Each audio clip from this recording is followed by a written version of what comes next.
Nilagay ko na sa malinis na lagyan at luto na yung pusa with laban at roast with saria.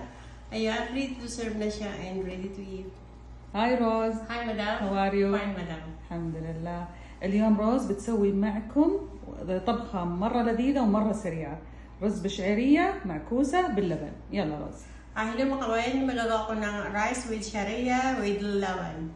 Ayan, nilidi ko itong 3 glass ng roast masri. At itong sharia, nilidi ko na rin. At ito gagamitin kong salt at black pepper. At 1 glass... مستكة. مستكة. At may 3 mistika. Ayan, mimix ko siya mamaya. At nilidi ko itong 1 glass ng laban, 1/2 glass ng water, 1 tablespoon ng cornstarch, at 3 yogurt, at itong ground meat, at itong pusa or zucchini. Hiniwa ko siya ng pabilog at pinirito ko.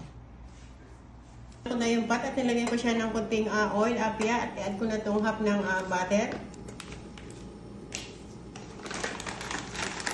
At lalagay ko na itong 4 na round ng... خليه يذوب شوي الزبدة.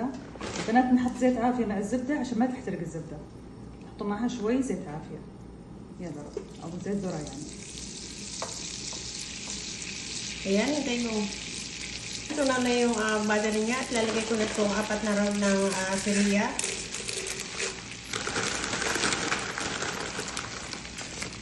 I-press ko lang siya hanggang mapukol siya.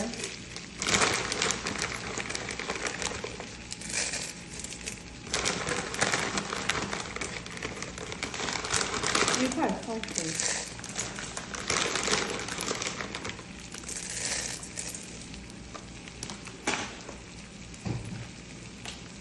Yan, i-mix ko lang siya hanggang mag-brown yung kulay niya. بنات البذور هذه من حساب الموقد اللي نزلت لكم قبل، روعة في الطبخ، متينة، تتحمل الحرارة، حلو فيها حتى الرز، المرق، الشوربة، كل شيء صار نطبخها فيها. خصوصا من جوا فيها مادة غير لاصقة حتى تنظف معكم بسهولة. Ayan, ngayon brown na yung asriya at i-add ko na itong rice.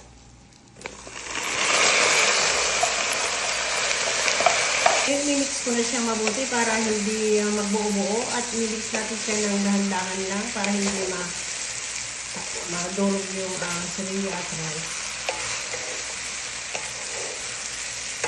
Ayan, i-add ko na itong mistika pero dapat i-mix ko ito nung nilagay ko yung butter.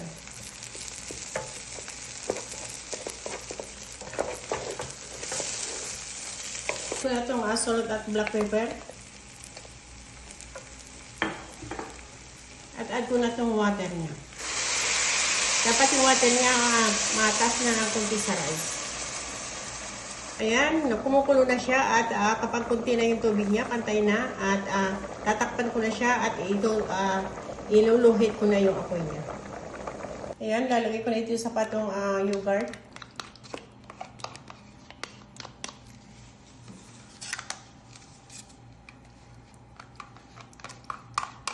Ayan, after na malagay ko yung 3 yogurt, add ko na itong 1 glass ng laban. At itong cornstarch, i-add ko muna dito sa water. At i-mix ko siya.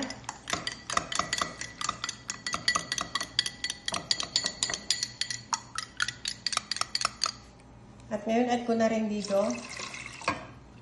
I-add ko siya ng kunting salt. At i-mix ko siya. At ngayon, ilagay ko na dito sa apoy at mix ko lang siya. Mix ko lang para hindi bumuo-buo yung laban.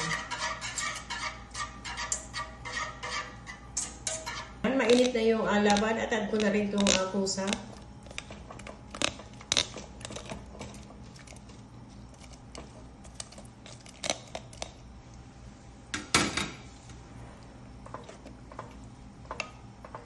At i-add ko na rin itong meat.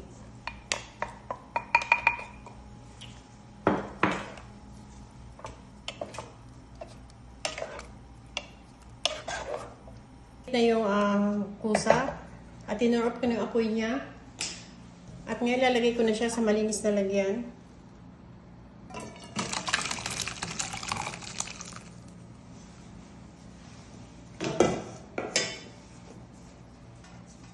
At ngayon na-add ko na itong coriander leaves sa top niya.